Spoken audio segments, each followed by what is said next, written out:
ഓം നമോ ഭഗവതേ വാസുദേവായ. ശ്രീ വിഷ്ണു സഹസ്രനാമ സ്തോത്രം നാമം 94.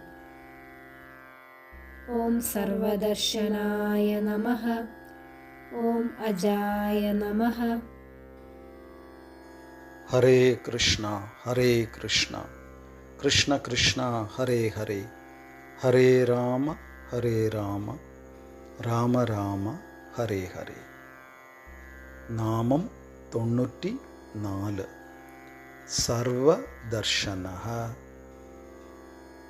എല്ലാം ദർശിക്കുന്നവൻ എന്നാണ് ഈ നാമത്തിൻ്റെ അർത്ഥം. ഇവിടെ ദർശനം കണ്ണുകൊണ്ടറിയൽ മാത്രമല്ല, എല്ലാ ഇന്ദ്രിയങ്ങളിലും കൂടിയുള്ള ദർശന സമഗ്രതയെയും ഈ പദം കുറിക്കുന്നു. പ്രപഞ്ചത്തിൽ നടക്കുന്ന ഒരു പ്രവർത്തനവും ഭഗവാൻ അറിയാതിരിക്കുന്നില്ല. ഭഗവാന്റെ ജ്ഞാനേന്ദ്രിയങ്ങളും കർമ്മേന്ദ്രിയങ്ങളും എല്ലായിടത്തുമുണ്ട്. ശ്രീമദ് ഭഗവത്ഗീതയിൽ ഇപ്രകാരം പറഞ്ഞിരിക്കുന്നു: സർവതഃ പാണിപാദം തത്സർവതോക്ഷി ശിരോമുഖം സർവതഃ ശ്രുതിമല്ലോകേ സർവമാവൃത്യ തിഷ്ഠതി.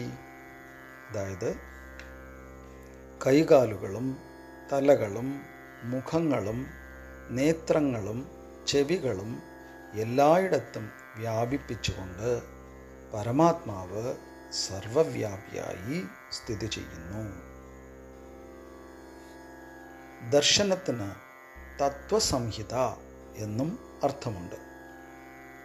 ഭാരതീയ പാരമ്പര്യത്തിൽ 6 ദർശന പദ്ധതികൾ മുഖ്യങ്ങളാണ്: സാഖ്യം, യോഗം, ന്യായം, വൈശേഷികം, മീമാംസ, വേദാന്തം എന്നിവ.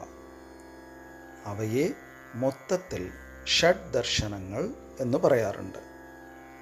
ഇവയെല്ലാം ഭഗവാനെ തന്നെയാണ് വിഷയമാക്കുന്നത്. അതുകൊണ്ടും ഭഗവാൻ സർവദർശനൻ തന്നെയാകുന്നു. ഹരേ കൃഷ്ണ.